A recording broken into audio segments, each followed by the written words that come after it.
Metro Vancouver Regional Parks is to protect natural areas and to connect people to nature.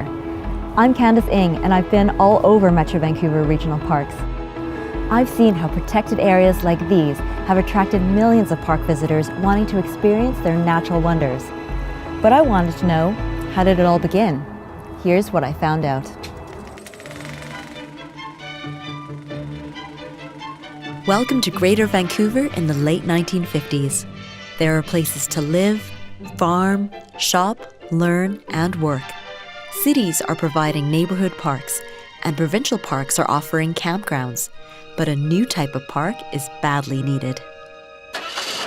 Day use recreation exploded in the 1950s. It was a new phenomenon, and it took everybody across North America by surprise. Rick Hankin was one of the first park planners in the Lower Mainland.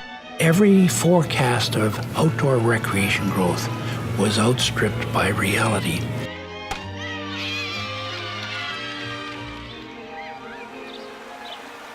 As this 1955 report from Surrey indicates, local municipalities were starting to feel the pressure.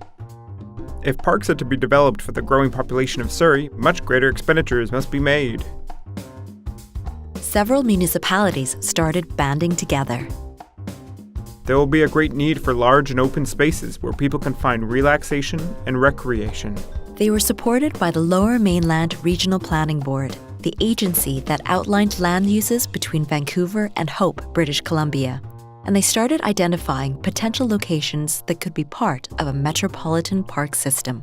They were looking at such activities as hunting, golfing, some marine parks was one of them, as well as just pleasure driving. Those activities have changed, but the idea of having them within an hour's drive, so somewhere between municipal and provincial parks, that still holds true. The province, some of the provincial staff recognized their campground at Cultus Lake and maybe one at Golden Ears. They would be overwhelmed by the dominant metropolitan population, and they should support an effective regional park program.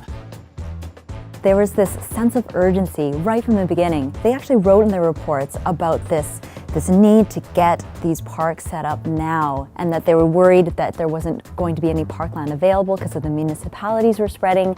And think about that today. That sense of urgency is right now, and it was there from the 50s and the 60s. We suggest that the metropolitan area could build a system of truly magnificent parks if it sets its mind to it. Much of what happened in that era is recorded in early plans stored in Metro Vancouver's library. One longtime parks planner, Wendy Dadalt, had a look at some of those plans. Yeah. Oh, now we recognize this one. This is our favorite, yes. Regional Parks Plan. This was in 1966. One of the foundational documents is our 1966 Regional Parks Plan for the Lower Mainland. And that really provided a blueprint. So there was a lot of vision back then to understand that people would want to get out and recreate outdoors. And that's certainly even truer today with the density that we're now seeing in the region. That first plan outlined a wish list of land types and locations that basically offered recreation opportunities and unique landscapes. Mainly, though, it's established a land base at a time looked at from today's perspective when it was affordable.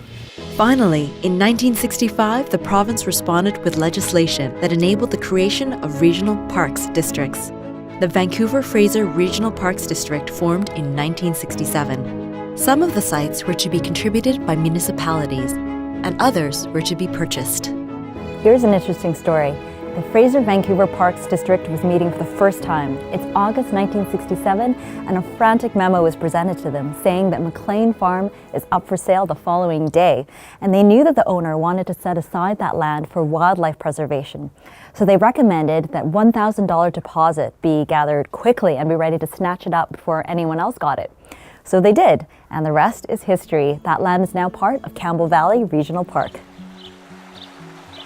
During the first decade, it was all about acquiring the land, so that by 1976 there were 11 park sites, and some of the first included Capilano, Belcarra, and Aldergrove Regional Parks. In 1972, the 15 municipal members of the Vancouver-Fraser Parks District joined the newly formed GVRD, and along with 10 other members already in the organization, continued trying to assemble the lands outlined in the 1966 Regional Parks Plan. The takeaway from these first few decades is that these elected officials were brave. They had to convince their own citizens that it was a good idea to spend taxpayer dollars on supporting these parks, and some of them didn't have parks yet set up in their municipalities. And this work and this challenge that they faced and they overcame set the tone for the decades to come.